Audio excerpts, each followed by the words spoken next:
Welcome to Soulful Thoughts from New Zealand.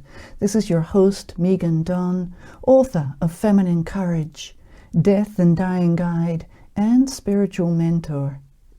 For those listening in the Northern Hemisphere, I wish you a blessed Bealtaine time, with the birth into your spring and new life. While here in the Southern Hemisphere, we are now entering into the dark seasons, with the celebration of Samhain, our deceased beloveds and ancestors, and dying to our life and into a deeper stillness. During a meditation recently in a mentoring session, I brought these two seasonal celebrations together. We both felt the wholeness, the completeness, and the necessity of honoring both.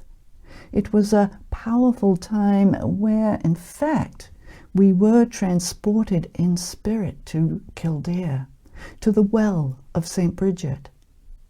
And yet, we were simultaneously planted right here in the soil of our own land of New Zealand.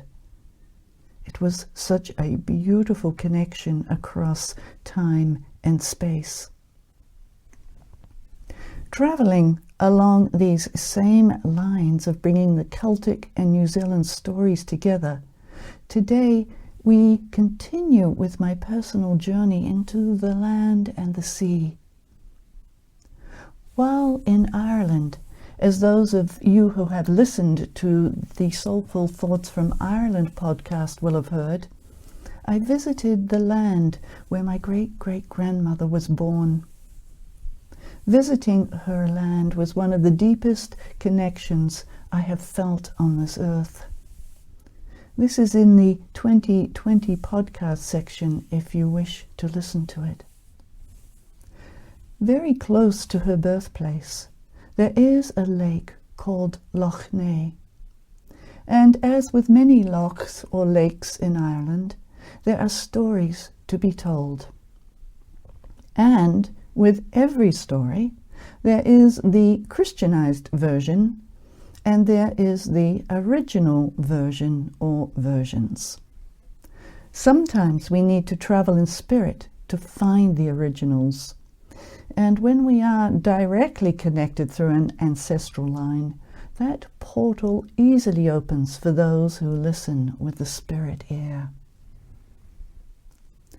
I bring you today the original version, as I have heard and seen, of the Seal people, sometimes known as the Celts, those who come ashore from the seas and transform into human form. I descend from the Seal people. This is my family's original story. And with all stories, this is only one of the versions. There are many variations, depending on the teller and what is needed for the times. I opt here for the most harmonious one. It feels that harmony and togetherness is what we all need today.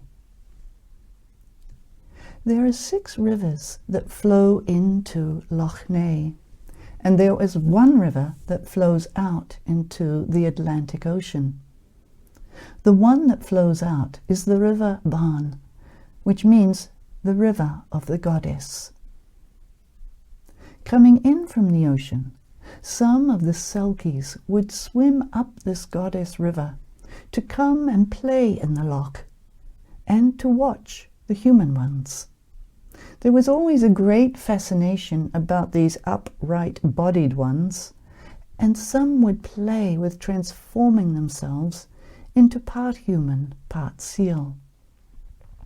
Only on land could these seals, these Celts, fully let go of their seal's skin.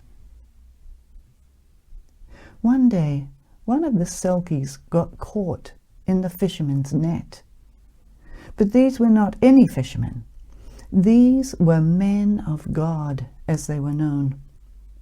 They were part Druid, part Christian. Their Druidic blood knew of the Selkie bodily transformation, their Christian blood felt an obligation to save her. And so they declared they would let her live if she chose to come on land and learn of their ways. She agreed and let go of the remainder of her seal skin. Little did the men know, however, that she was also there to teach them about her ways, the ways of the waters, the lochs and the seas, the ways of the creatures and the goddess. In this original story, there is no conversion coercion, only a bringing forward of the earthly and heavenly mysteries that these new Druidic Christians had evolved into, and how this met the Selkie wisdom of the waters. This meeting came together on what we could call new life and resurrection ground, bringing evolved wisdom for all. And so this is the harmonious version that drew man and creature, land and sea, earth and heaven into the wholeness of a sacred life. When in Ireland, the place I came most alive was in the sea. And when I swam, there were often seals that would pop up all around me. I also swim with them psychically and feel such a sense of belonging and joy when I do. I am of the seal people and of the sea. But now that I am back in New Zealand, it is not the sea that draws me, but what we call here the bush, the land that is filled with moss and ferns and pungas and mamukas, waterfalls and rivers and rock pools to swim in. It is where I come alive. It is where I feel I most belong. And when the mist comes over the mountain, my immediate desire is to go and lose myself there. There are stories here that speak of the children of the mist, the Patu Paiarehe, or the fairy people. They are known to be very fair-skinned, with red or blonde hair, and with green or bright blue eyes. They are known to have lived here long, long before any other peoples came to live here, thousands of years before the Māori. They are a magical people, living in harmony with the land, and it is said can lure humans into the mist through their trance-like flute playing.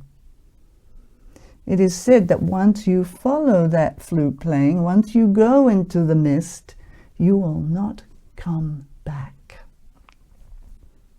Exactly like the stories in the Celtic legends.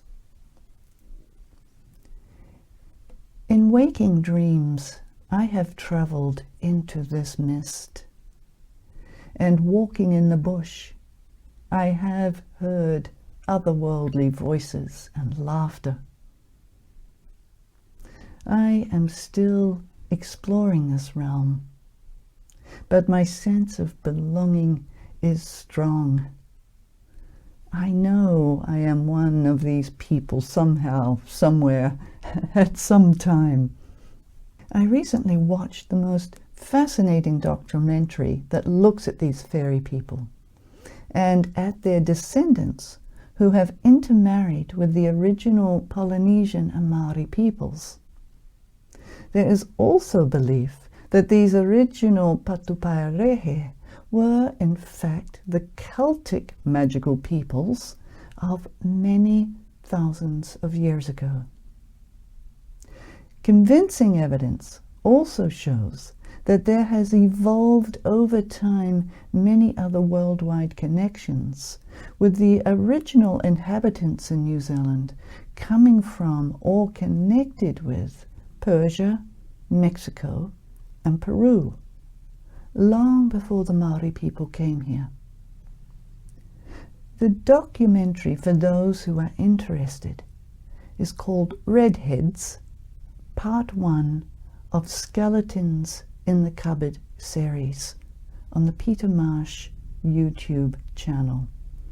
A wonderful viewing for those who may be interested. It sometimes feels that my whole mission on this earth so far has been to gather all of my soul and all of the skills I have known through many lifetimes, and to employ them now for the good of humanity and the earth, especially at this time. And so I return to my land, to the bush and rivers that nourish and love me. I return to the mountain and mist that my soul and body knows. And so my journey continues here. And if I suddenly disappear, and you don't get another podcast, you'll know why. I'm up in the mist in the mountain. So a reflection for us all at this time. What skills are deep within your spirit and psyche that are waiting for you to reclaim them? Where are you most deeply nourished at this time? Let your soul lead you to these answers and enjoy the ride home. I look forward to continuing this journey with you. Soon there'll be some interviews and conversations coming up, so stay tuned. The first Thursday of the month. Please see my website for newsletters, mentoring, and courses available online at megandon.life. Until next month, Aroha Nui.